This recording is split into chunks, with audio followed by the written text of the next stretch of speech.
Hello everyone, আসসালামু আলাইকুম। আমি আসাদ মানিকগঞ্জ থেকে। মাশাল্লাহ, আমাদের একটা চীনা হাঁসের ডিম আজকে হ্যাচ করছে। আগামীকাল থেকে হয়তোবা ওই হাঁসটার ডিম হ্যাচ করবে, মানে টোটাল হচ্ছে একসঙ্গেই দুইটা চীনা হাঁসের ডিম হ্যাচ করবে। আমরা কিন্তু এখন ন্যাচারালি প্রায় 6 মাসের মতো হয়ে গেল ন্যাচারালভাবেই কেবল চীনা হাঁস দিয়েই ডিম বাচ্চা উৎপাদন করি, মানে হাঁসে ডিম পাড়ে এবং হাঁস দিয়ে হচ্ছে উমি বসিয়ে বাচ্চা উৎপাদন করে সে বাচ্চাগুলো আপনাদের দেওয়ার চেষ্টা করি। দেখেন, এই বাচ্চাটা হচ্ছে হয়তো 1 থেকে 1.5 ঘন্টা আগে হয়েছে।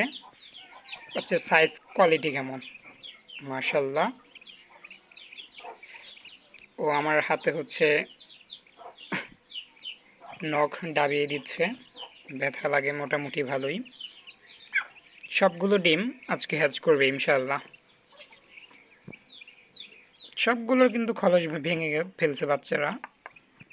যেমন এই যে একটা হচ্ছে এইমাত্র বের হলো, দেখেন ভিতরে কোনো প্রকার হচ্ছে ব্লাডের ছিটে ফোটে নেই। এটা যদি আমি 10 মিনিট আগে টেনে বের করতাম, পুরোটা ডিমের খলস ভর্তি ব্লাড থাকতো।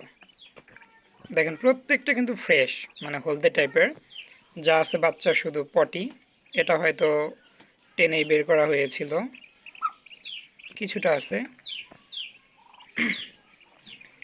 দেখেন এগুলো একদম ফ্রেশ। একা বের হলে সে বাচ্চাগুলো কিন্তু শক্তিশালী থাকে অন্যরকম। দেখেন এই বাচ্চাটা কিন্তু কী করতেছে, ও ঘাড় কিন্তু দাঁড় করাইতে পারতেছে। যখন আমি ওর টেনে বের করতাম, ও ঘাড় শুইয়ে থাকতো বা সোজা হয়ে দাঁড়াতে পারতো না, ঘাড় দাঁড় করতে পারতো না। এরকম বেশ কিছু প্রবলেম থাকে, যেগুলো হচ্ছে আমরা ডিমের খলস ভেঙে বের করি। যেমন এই খলসটা ভেঙে মিনিমাম আরও হচ্ছে 20 মিনিটের মতো সময় লাগবে বের হয়ে আসতে। 20 মিনিটের মতো সময় লাগবে। আর এটা যদি আমি এখন খলসটা হচ্ছে ভেঙে বের করে দেই বাচ্চা, তাহলে ওই বাচ্চা কিন্তু মরে যাওয়ার সম্ভাবনা থাকবে, বাচ্চা শক্তিশালী হবে না।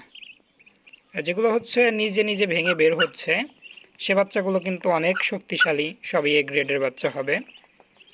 আমরা কিন্তু ভুলেও এগুলো ভেঙে বের করি না। ভেঙে বের করা যেতে পারে, যেমন একদিন হচ্ছে প্লাস হয়ে গেছে, সবগুলো বাচ্চা বের হয়ে গেছে, একটা বাচ্চা কিংবা দুইটা বাচ্চা বের হইতে পারে নাই কোনো সমস্যার কারণে, সেগুলো বের করে দেওয়া যেতে পারে সবগুলো ওঠার পরে। এই অবস্থায় আমি যদি সবগুলো ভেঙে বের করি, সাধারণত চীনা হাঁসের ডিমের খলস ভাঙতে শুরু করার পরেও প্রায় 2 দিনের মতো লেগে যায়, মানে একদম সম্পূর্ণ ভেঙে বের হয়ে আসতে, যেহেতু ডিমের খলস অনেকটাই শক্ত।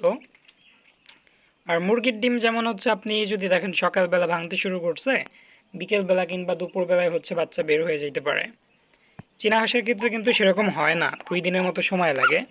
আমরা নতুন যারা আছি অনেকেই কী করি, ভাবি হয়তো কোনো কারণবশত বাচ্চা বের হইতে পারবে না, ভেঙে বের করার চেষ্টা করি।